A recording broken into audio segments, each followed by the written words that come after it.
Live from New Delhi, you're watching DD India News Hour, India's voice to the world with me, Deepika, coming up in the next 1 hour.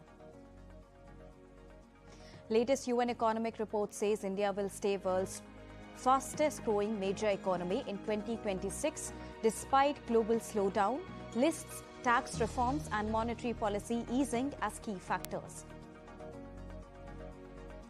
Nationwide internet blackout in Iran as protests persist. US President Donald Trump warns of severe action if protesters are killed amid unrest.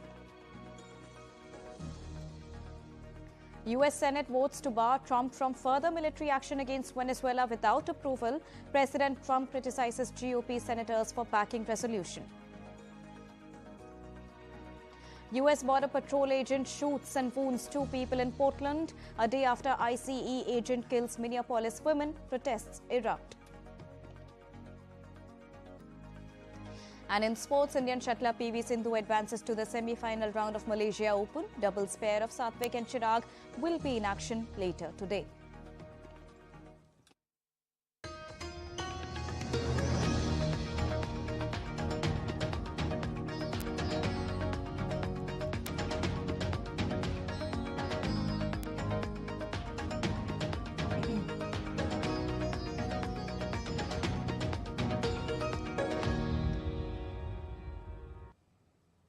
Good morning to all the viewers joining us at this morning hourly broadcast. To begin with the latest. Well, amid signs of a global economic slowdown, India is set to remain the fastest growing major economy in the world in the coming years. According to the latest United Nations report, strong domestic demand and government investment will continue to support India's economic growth. As per the World Economic Situation and Prospects 2026 report released by the UN Department of Economic and Social Affairs, India's economy is projected to grow by 6.6% in 2026 and 6.7% in 2027. The report notes that robust domestic consumption and public investment will largely offset the negative impact of higher tariffs imposed by the United States. It also says that recent tax reforms and monetary policy easing are likely to provide additional support to economic activity in the near term. According to United Nations report, India's growth rate will be the highest among the world's major economies. The report estimates that China's economy will grow by 4.6% in 2026, while the United States is projected to register a much lower growth rate. The US economy is expected to grow by 2% in 2026, rising slightly to 2.2% in 2027. At the global level, economic growth is also expected to remain subdued. The United Nations projects global growth of around 2.7% in 2026 and 2.9% in 2027. Geopolitical tensions, trade restrictions and financial stress in several countries continue to weigh on the global economy. The report adds that despite current global challenges, strong domestic demand in large emerging economies like India can play a crucial role in providing stability to regional and global economic growth.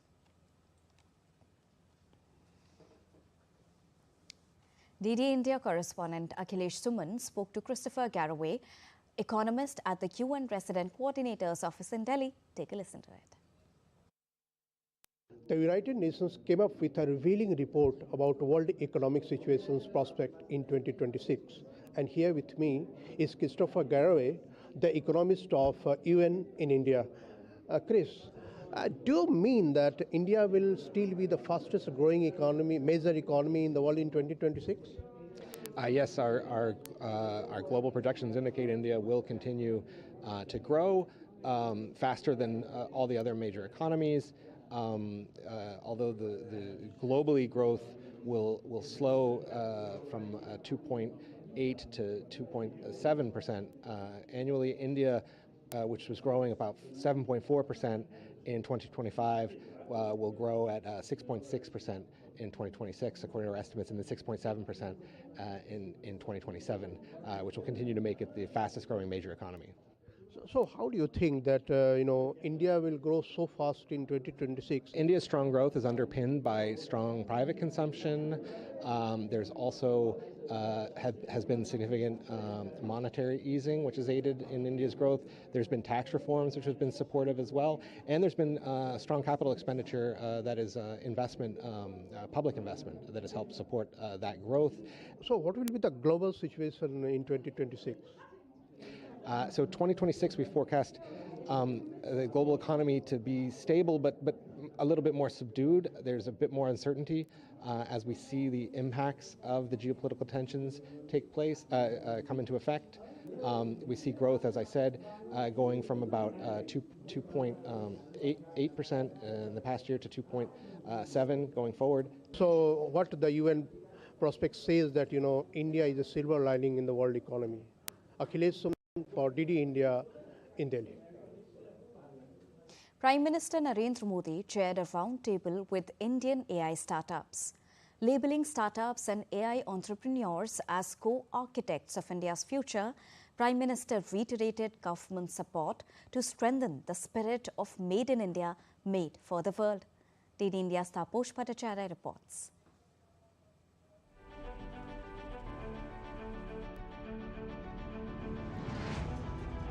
India's artificial intelligence ecosystem is undergoing a rapid transformation, firmly placing the country on the global AI map. As the nation prepares for the upcoming India AI Impact Summit, Prime Minister Narendra Modi chaired a high-level roundtable with Indian AI startups in New Delhi. The interaction brought together 12 promising AI startups selected under the AI for All Global Impact Challenge, reflecting India's expanding capabilities in artificial intelligence. These startups are working across a wide range of advanced technologies, including Indian language foundation models, speech-to-text and text-to-audio solutions, text-to-video platforms, 3D generative AI for e-commerce, personalized content creation, engineering simulations, material research, and healthcare diagnostics. The entrepreneurs lauded the government's strong policy support and its commitment to nurturing the AI ecosystem. In their presentation, they noted that with rapid innovation and large-scale deployment, the global center of AI development is increasingly shifting towards India. Prime Minister Modi highlighted the transformative role of AI in shaping society. He described startups and AI innovators as co-architects of India's future, advocating a unique AI model that is made in India, made for the world. Emphasizing trust as India's core strength, Prime Minister called for ethical, transparent and unbiased AI rooted in data privacy, while urging affordable, inclusive and indigenous solutions that promote regional languages globally. Taposh Bhattacharya's report for DD India. External Affairs Minister Dr. S. Jaishankar met with the French President Emmanuel Macron during his visit to France. The minister conveyed the warm wishes of Prime Minister Narendra Modi and deeply appreciated Macron's perspectives on contemporary global developments and positive sentiments for strategic partnership.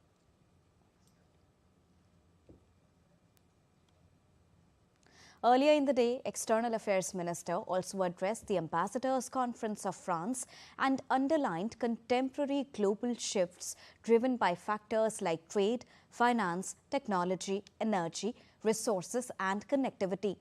Changes in mindset have been the crucial factor, as well as the significance of India-France partnership in promoting multipolarity and strategic autonomy.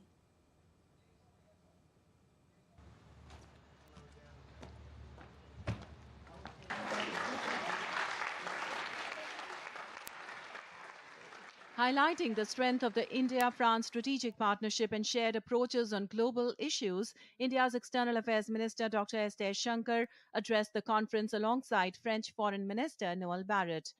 The interaction reflected close coordination between the two countries at the diplomatic level. Dr. Jaishankar underlined that a change in mindset is the most crucial factor in navigating today's complex world. He highlighted the significance of the India-France partnership in promoting multipolarity and strategic autonomy. The Ambassadors' Conference is France's annual diplomatic gathering, bringing together ambassadors from around the world. The conference traditionally includes an interaction with the French president, where France's foreign policy priorities and global outlook are outlined. During the session, ambassadors posted across different countries asked questions to Dr. Jaishankar, leading to an open and wide-ranging exchange on global developments and regional challenges. India's participation in this high-level forum underlines the growing trust between India and France's recognition of India as an important global partner. Bureau Report, DD India. And to get you more on this, I am joined by DD India correspondent Akhilesh Suman. Good morning.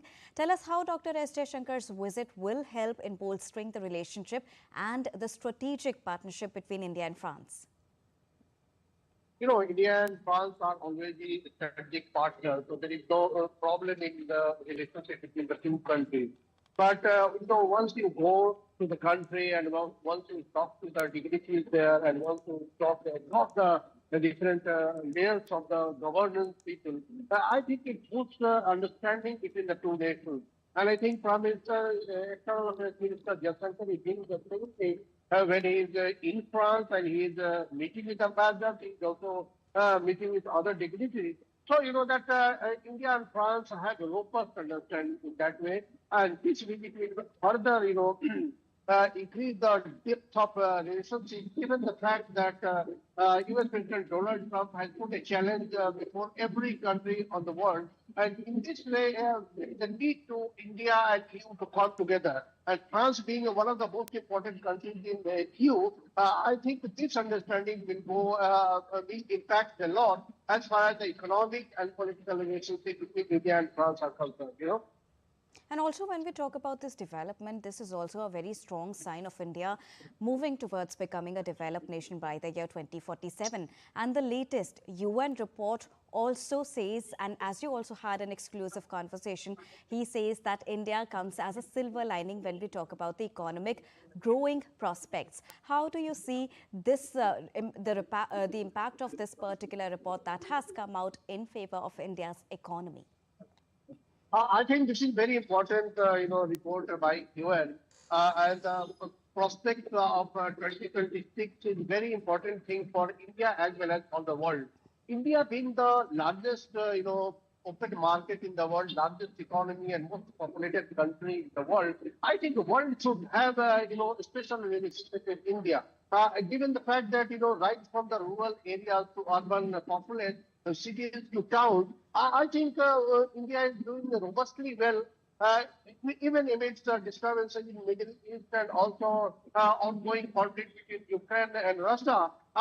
India's domestic market is quite thriving, and India's public investment is helping the private investors to come and invest in India from abroad also, and even private investors are, investing in India too. I think this gives enough scope for the world to come and invest in India, come and make in India, and come and make in India for the world also. So I think this report will further boost the investors of the world that amidst all these disturbances, the tariff impositions, India is the fastest growing economy in the major economies of the world. I think that there is no enough encouragement for any investor, either government or private investor, to come and invest in India in different sectors. Being the largest consumer base in different segments, either in the lower middle class or in the middle class or in the upper middle class or in the upper class itself. I think everyone is a good consumer in India, and they want to go for marketing, they want to open business, and they want to be entrepreneurs. I think this is the enough space given for world investors in this point of time. And I think New Year, every country of the world, every investor of the world will try and see the scope of investment in India. All right. Thank you so much for joining us and giving us a rounded perspective on the latest developments.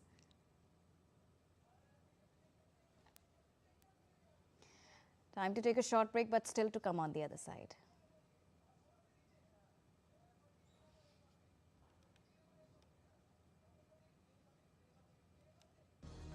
US President Donald Trump to meet the heads of major US oil companies at the White House on Friday. South Korean court hears final argument in Yoon's suspected insurrection trial. And NASA astronauts to return from space station early after medical issue.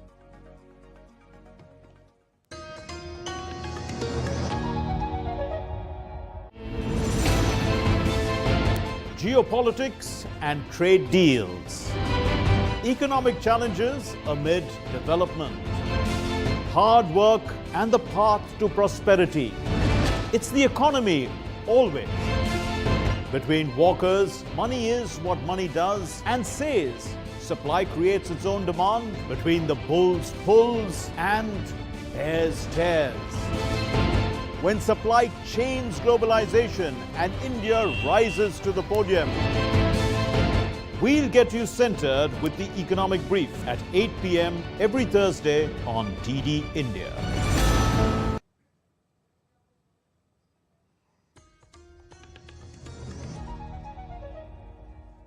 Welcome back after that short break. You're watching DD India News Hour. Now let's get you updates from West Asia. A nationwide internet blackout was reported in Iran on Thursday as protests over economic hardships continued around the country. The movement that originated with a shutdown on Tehran Bazaar on 28th of December last year after the real currency plunged to record lows. Unrest has since spread nationwide amid deepening distress over economic privations arising from rocketing inflation driven by mismanagement and Western sanctions and curbs on political and social freedoms. The movement has also spread to higher education with final exams. Tehran's major Amir Kabir University postponed for a week. Local media and official statements have reported at least 21 people, including security forces, have died since the unrest began in late December. US President Donald Trump, meanwhile, warned on Thursday to take severe action against Iran if its authorities start killing people, warning Washington would hit them very hard.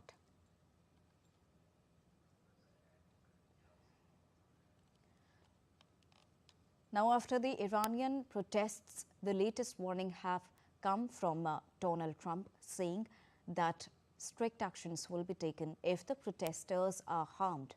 After Venezuela, this comes as a very important statement for Iran as well, considering the West Asia situation right now.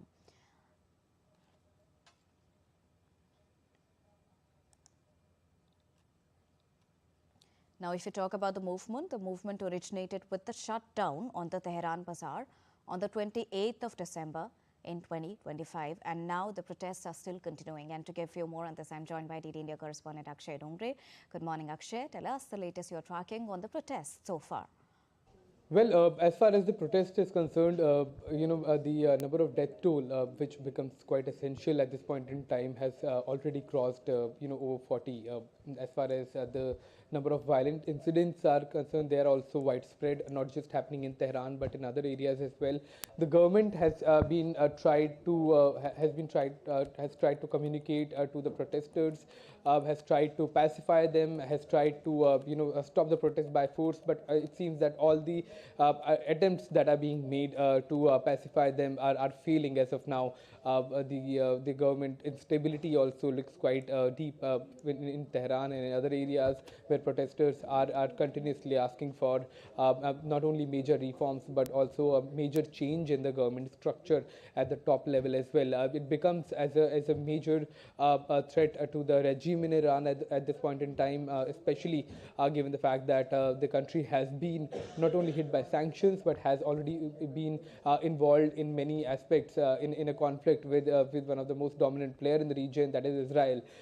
Tensions are at an all-time high. Already US President Donald Trump has given a threat that any kind of killing of protesters or any kind of action against protesters that is lethal in nature will attract a lot of retaliation, not only from the protesters but from his government as well. So in a way, it's not just a domestic issue now anymore. It's become a geopolitical one, with especially one of the biggest rival of Iran, that is the United States of America and Israel in the neighborhood, actively, not only passively but actively backing the protesters that are many of them who are calling for the overthrowing of the government as it is there in the country. As you pointed out, Akshay, Donald Trump has further said that US will come to the rescue of the protesters if they are harmed. But is it putting any sort of impact on the ongoing protests? Well, obviously there is some sort of moral support that the biggest military in the world is giving to these protesters. Obviously, there are allegations coming in from the Iranian government that many of these protesters are foreign paid, foreign backed, and they are pointing to a conspiracy for a regime change in the country that has been vehemently anti-American, anti-Israel, and in many ways anti-West as well.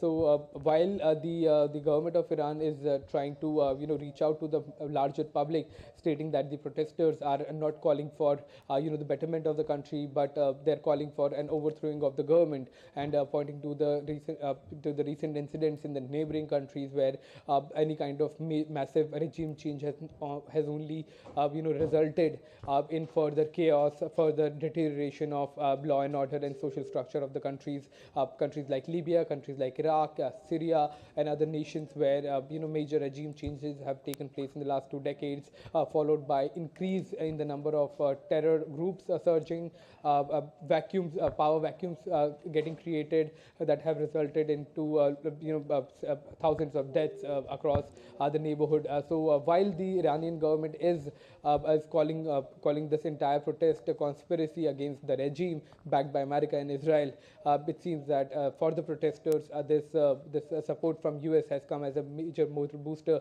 as well as in a way a lifeline that has been given to the protests. That protests have happened again and again in Iran. Many of them have taken place against the kind of rules that have been imposed on women as far as hijab is concerned, and other kind of social orders that have been given by the government. But this protest seems to be quite different, with an open backing from the world's largest military. All right, thank you so much, Akshay, for joining us and getting us the latest on this. On to Syria. Now, Syria's defense ministry announced a ceasefire in several neighborhoods of Aleppo on Friday after deadly clashes with Kurdish fighters. In a statement, the ministry said the truce was aimed at preventing further military escalation in residential areas and would take effect at 3 a.m. local time in Sheikh Maqsood, Al-Sharifia and Bani Zayed neighborhoods. The announcement comes after days of clashes between Syrian government troops and the Kurdish-led Syrian Democratic Forces. In the city, violence has left at least 21 people dead. The final hearing of former South Korean President Yoon Suk-yeol's insurrection trial was held on Friday.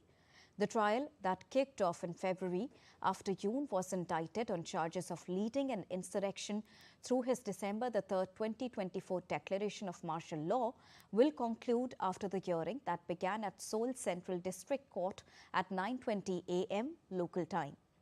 The session will be the final hearing in the insurrection trials of former Defense Minister Kim Yong-kyu, former National Police Agency Chief Cho Ji-ho, and 5 others who are accused of playing a key role in an insurrection through their involvement in the brief execution of martial law. All 8 defendants, including the jailed former president, were in attendance. A final hearing typically consists of the prosecution's final opinion and sentencing recommendation, the closing arguments of the defendant's lawyer, and the defendant's final statement. Yoon is charged with conspiring with the former defense minister and others to stage a riot with the aim of subverting the constitution by illegally declaring martial law in the absence of war or an equivalent national emergency. Yoon became the first sitting president to be indicted with physical detention in January last year.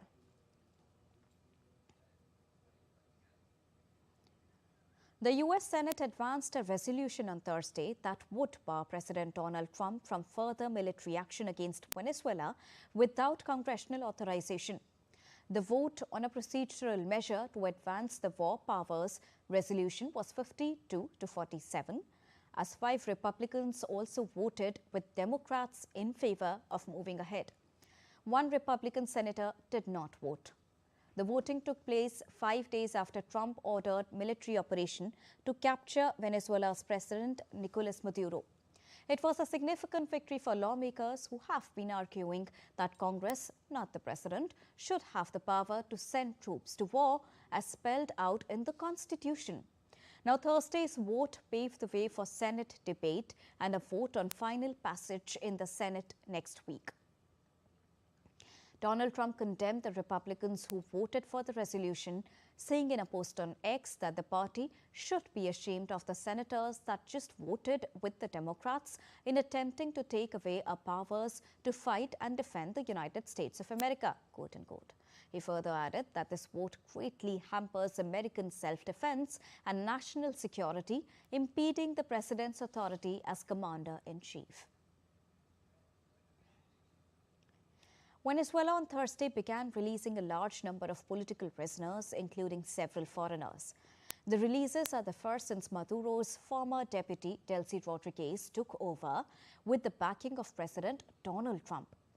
Renowned Spanish-Venezuelan activist Rocio San Miguel, imprisoned since February 2024 over a purported plot to assassinate Maduro, was among 5 Spanish citizens freed.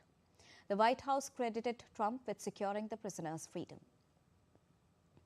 Venezuela's opposition leader Mario Corina Machado hailed the release of political prisoners there on Thursday, saying it showed just injustice would not prevail in the country. Now, U.S. President Donald Trump will meet the heads of major U.S. oil companies at the White House on Friday. The meeting comes after the U.S. president said that oil firms would make significant investments in Venezuela following the special forces raid that captured Venezuelan President Maduro over the weekend.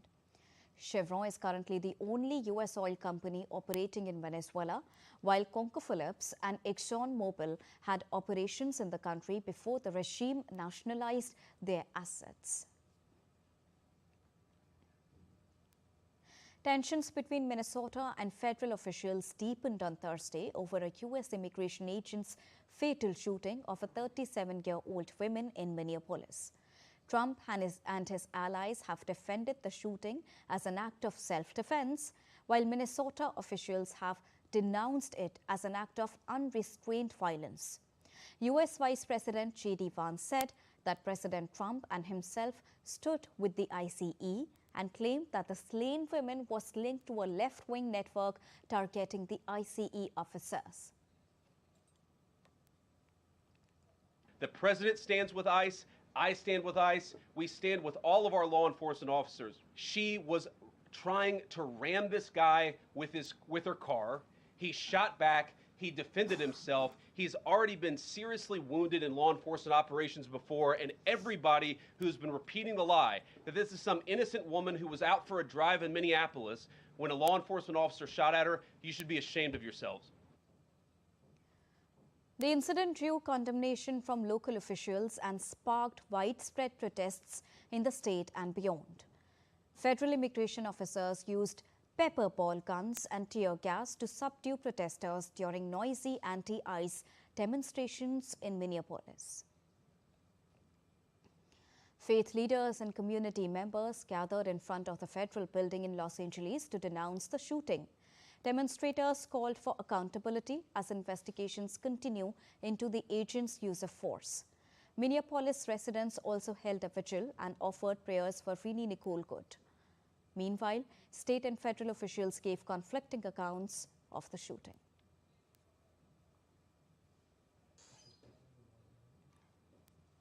The 37-year-old, a poet and a mother to 3, was shot by an immigration and customs enforcement officer while she was behind the wheel of a car.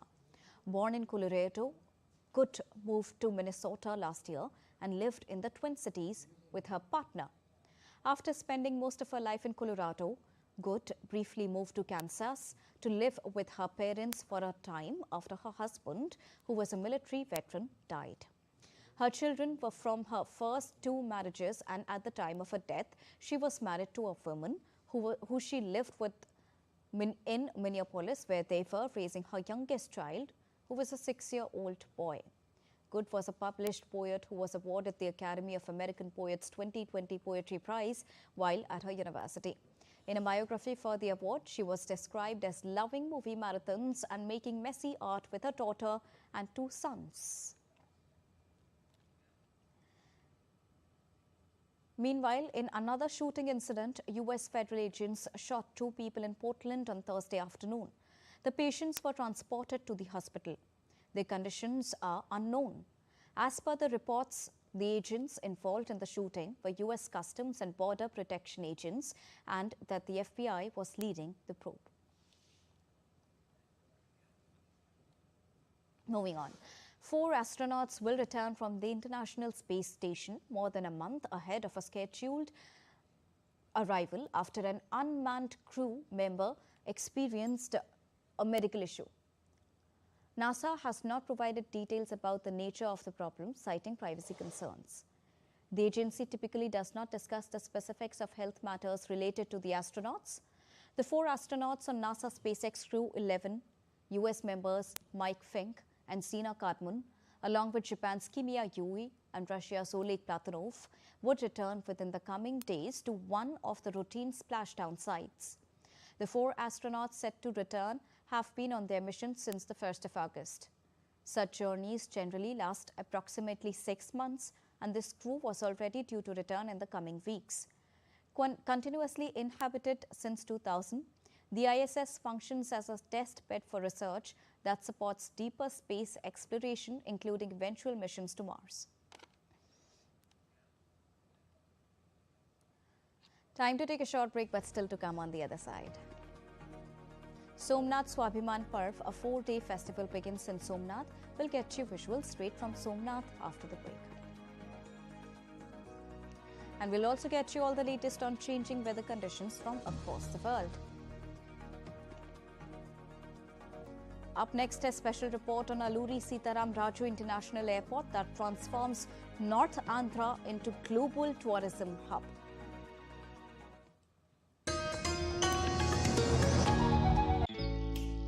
Jharkhand will mesmerize you with majestic nature, rich heritage and colorful culture. Hello. Johar. Arey, it fits perfectly. Thank you. Full workout ho gaya. Ready?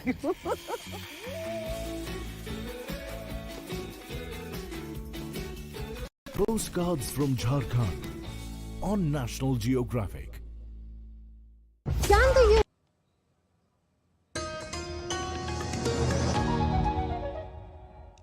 Welcome back after that short break. You're watching Daily India News Hour. News from Bangladesh now. The police have arrested prime accused in the lynching of Hindu garment worker Deepu Chandra Das in Bhaluka. The accused has been identified as Muhammad Yasin Arafat, who worked as an imam at a mosque in Shekhbari area. He was arrested from Dhaka's Timra area. According to police, Yasin played a key role in instigating and leading the mob attack on the 18th of December. The arrest comes amid continued investigation into the brutal killing that sparked international outrage. So far, police have arrested 21 people in connection with the case, and 9 of them have given confessional statements before a court.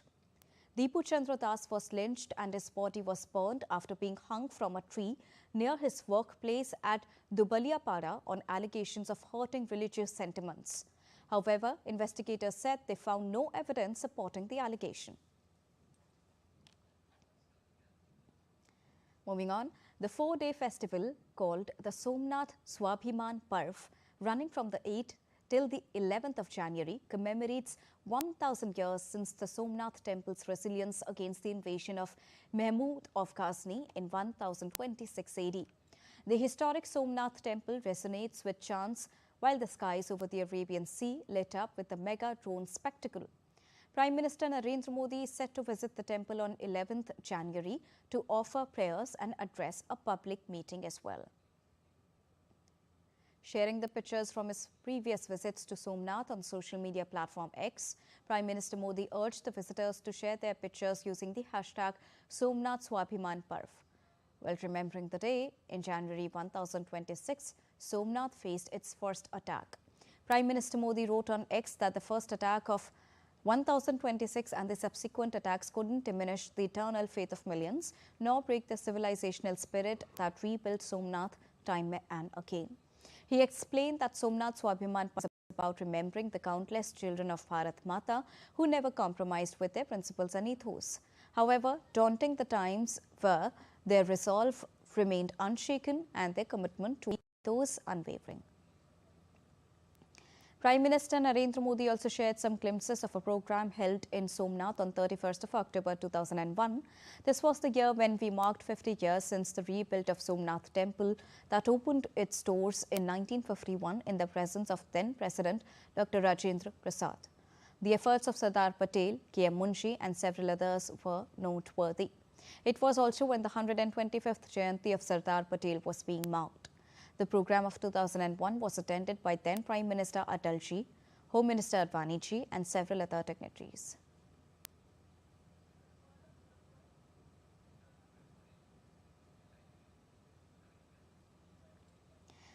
And to give you more on this straight from Somnath, I am joined by Siddharth Bharadwaj. Good morning, Siddharth. Tell us about how Somnath is celebrating the 4-day festival and how is it gearing up ahead of Prime Minister's arrival?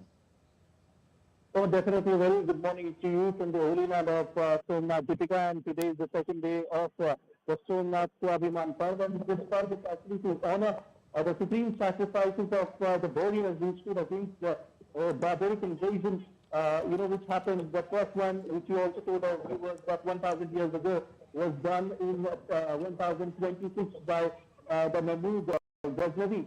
And after that, there were several attempts which were being made, but the people, the children of Bharat Mata made sure that, this temple, this sacred shrine, is rebuilt and rejuvenated and reconstructed. And that is why we are honoring those people, those children of Bharat Mata through the Somnath Swabhiman Parv. And it's the second day. And there are a lot of things that are lined up today, including drone show and including the uninterrupted chants of Omkar and also the Vedic chants.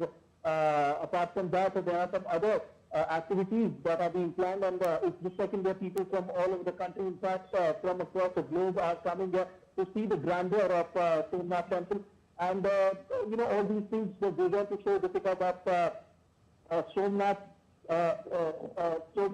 is actually the victory of creation over destruction and the victory of compassion over cruelty, and of course the victory of humanity over brutality, and of course it's a symbol of valor and pride. And this is the second day, and like I just mentioned, people from all over the country are coming here to see the grandeur of Somnath Temple, and the security arrangements are pretty tight, and the police personnel are making sure that people move in an orderly manner, and all the arrangements, everything goes in a smooth line manner to avoid any untoward accident. And there have been some decorative displays that have also been placed here, and people are just completely immersed in the divine atmosphere here at Somnath. So this goes on to show the resilience, the civilization resilience of the country, and the fact, Deepika, that this is coming at a time when Bharat is moving towards the initiative, its vision, in fact, of Viksit Bharat 2047, the year when Bharat will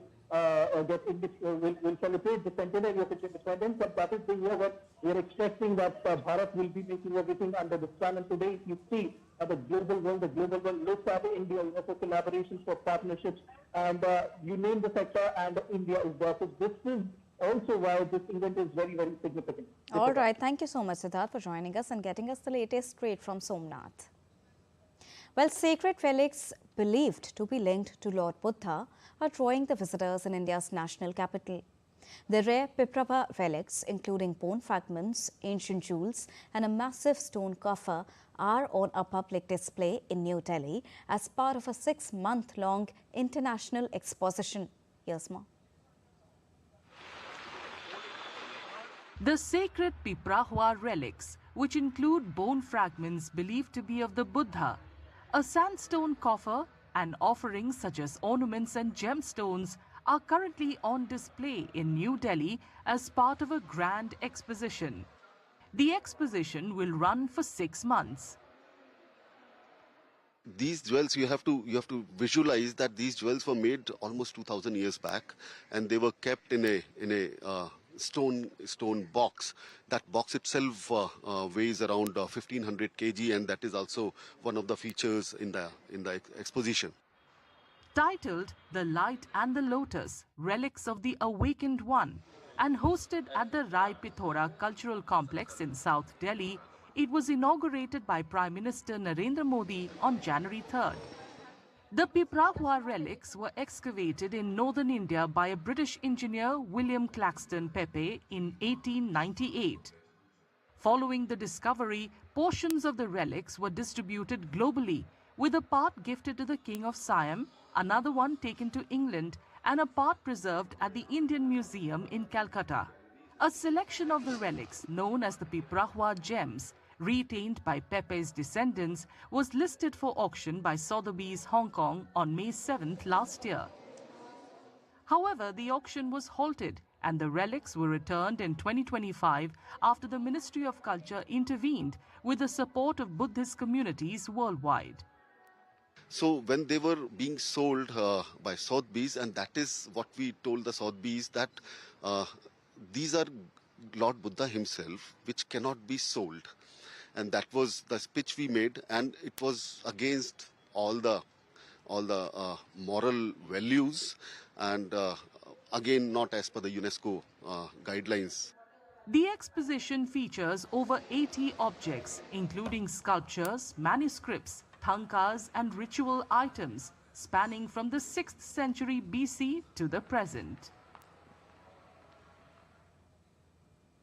Northern Andhra has a lot to offer to tourists, and with the upcoming Alluri Sitaram Raju International Airport at Bhogapuram, the state is all set to emerge as a global gateway in coming months.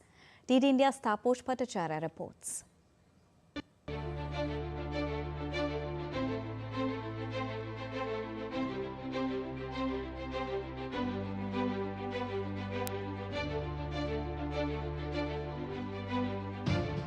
North Andhra has always had world-class tourism potential. Pristine beaches in Visakhapatnam, the misty hills of Araku, ancient Buddhist heritage and the rich tribal culture. But limited international connectivity kept the region off the global tourism map.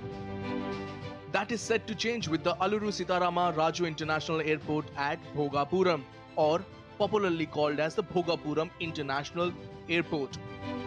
With direct international flights, Visakhapatnam will emerge as a global gateway, making the Visakhapatnam-Araku-Shikakulam circuit easily accessible for foreign tourists.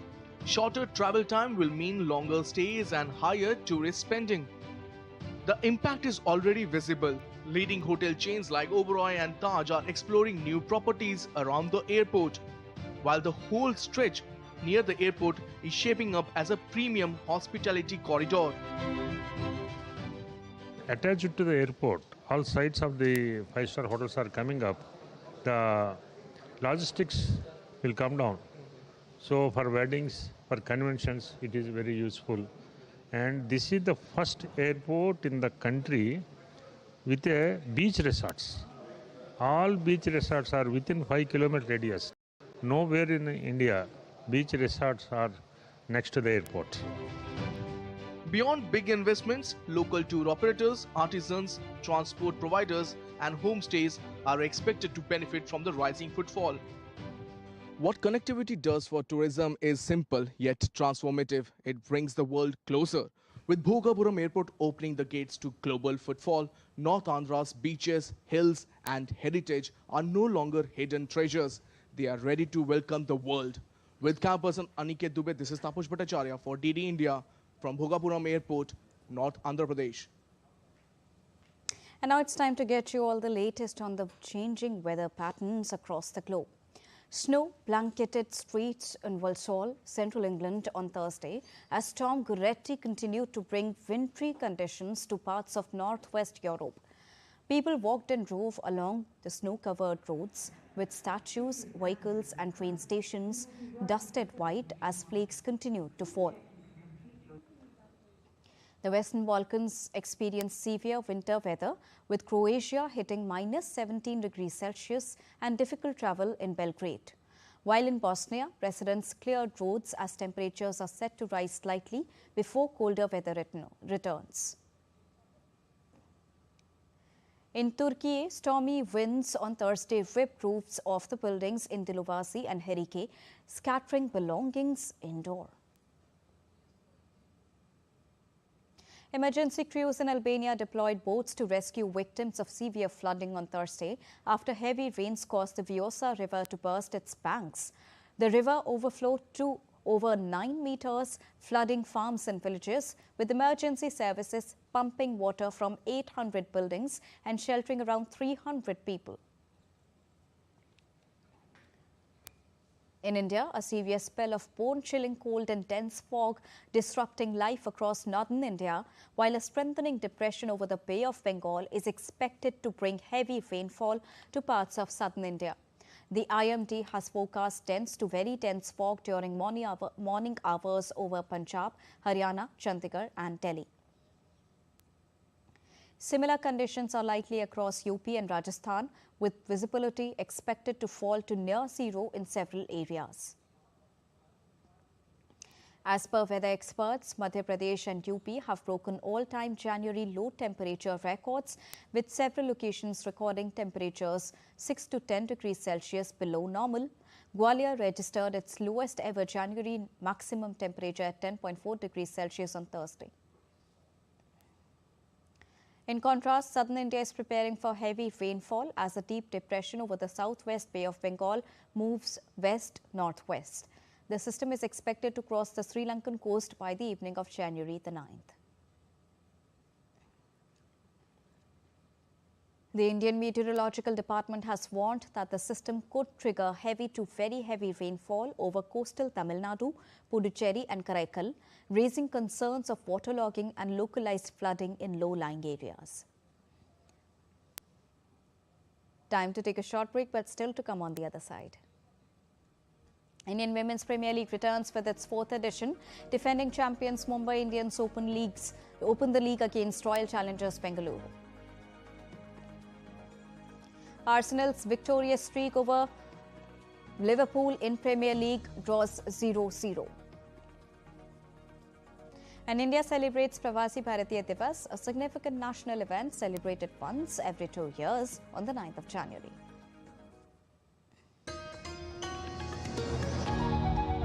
Can the US launch a bombing campaign against Iran? The Philippines vessel suffered structural damage. The saga of child sexual abuse is the United States China's debt trap strategy.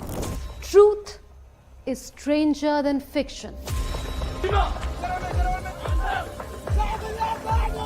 But sometimes hard to uncover.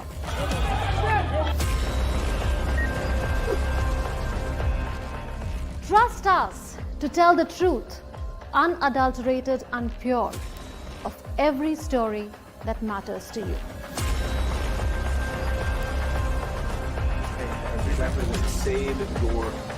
You read between the lines, cut the clutter, and connect the dots to get you the full picture.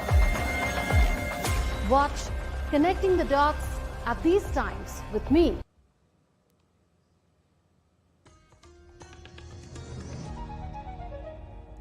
Welcome back. After that short break, you're watching the India News Hour. Time now to get you all the latest action from the world of sports. To begin with badminton. India's two-time Olympic medalist PV Sindhu progressed to the semi-finals of the Malaysia Open after her opponent, third seed Akane Yamaguchi of Japan, retired midway due to injury on Friday.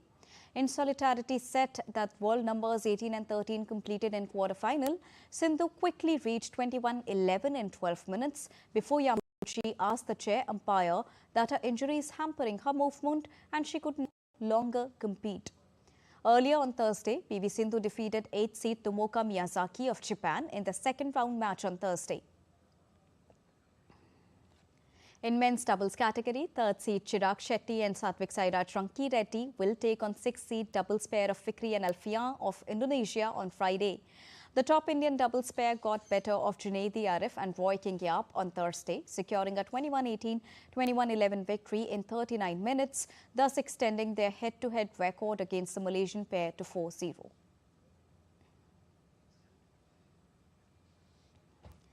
On to women's cricket. The stage is set for another exciting season of women's cricket as Women's Premier League returns with its 4th edition.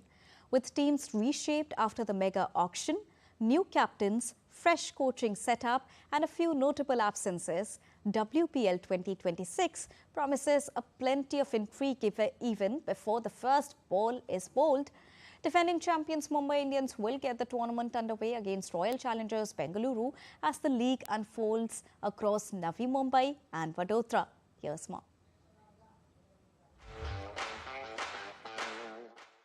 The much-awaited Women's Premier League is set to return with its 4th edition, bringing fresh excitement after the auction reshaped all franchises. The season will open on Friday with a blockbuster clash as defending champions Mumbai Indians, led by the World Cup winning captain Harmanpreet Kaur, take on the Royal Challengers Bengaluru, led by 2025's highest run scorer Smriti Mandhana. Both teams enter the tournament with reshaped squads. Two-time champions Mumbai Indians and 2024 winners RCB will miss the services of some key players. The tournament will be played across 2 key venues, the D.Y. Patil Stadium in Navi Mumbai and Kotambi Stadium in Vadodara. The first 11 matches will be held in Navi Mumbai, with the remaining 11 matches, including the eliminator and the final, shifting to Vadodara. Notably, double headers return for the first time since the inaugural WPL season. There has been significant movement off the field as well. Delhi Capitals will be led by Jemima Rodrigues, taking over the captaincy from Meg Lanning, who will now captain the Warriors. 3 franchises also begin the season with new head coaches. Lisa replaces Charlotte Edwards at Mumbai Indians. Malolan Rangarajan takes charge of RCB, while Abhishek Nair steps in as head coach of UP.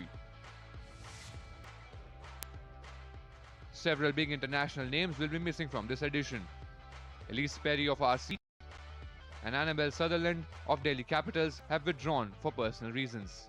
RCB have named Sayali as Perry's replacement, leaving them with only 5 overseas players in their squad, while DC have brought in Alana King. Meanwhile, Alisa Healy, Chamaria Tapattu and Heather Knight went unsold at the auction, while Jess Jonathan, Tahila McGrath and Sophie chose not to register. There are plenty of exciting players to watch out for. Lizelle Lee, now with Delhi Capitals, comes into the tournament after a stellar WBBL season, scoring 305 runs at an average of 38.12 and a strike rate of 154.82. DC have also added 16-year-old Diya Yadav, an uncapped batter from Haryana, who has modelled her game on Shefali Verma. For Mumbai Indians, fast bowler Millie Illingworth, inspired by Jeff Thompson and capable of touching the 120 km/h mark, adds an intriguing pace option. With new faces and fresh leadership, the WPL shapes up as a season of transition and opportunity. As teams fine-tune their combinations and players look to make their mark ahead of the global calendar, the league once again promises high-quality competition and compelling stories, setting the tone for another landmark chapter in the WPL and women's cricket. Sports Desk, DD India. In football, Arsenal missed the chance to go 8 points clear at the top of the Premier League in a 0-0 draw with champions Liverpool at a rain-drenched Emirates Stadium on Thursday. Mikel Arteta's side had won 7 successive home league games and were expected to take an advantage of title rivals, dropping points, but were subdued against a Liverpool side who extended their unbeaten league run to 9 games. The draw put Arsenal 6 points clear of Manchester City and Aston Villa, while Liverpool remains 4th, 14 points adrift despite a 9-game unbeaten league run. And Paris Saint-Germain beat Marseille on penalties to win a topsy-turvy French Champions Trophy in Kuwait on Thursday. PSG goalkeeper Lucas Chevalier was the hero of the night, saving 2 spot kicks as PSG took the penalty lottery by 4-1 after a frenetic end to the match that left the two sides locked at 2-2.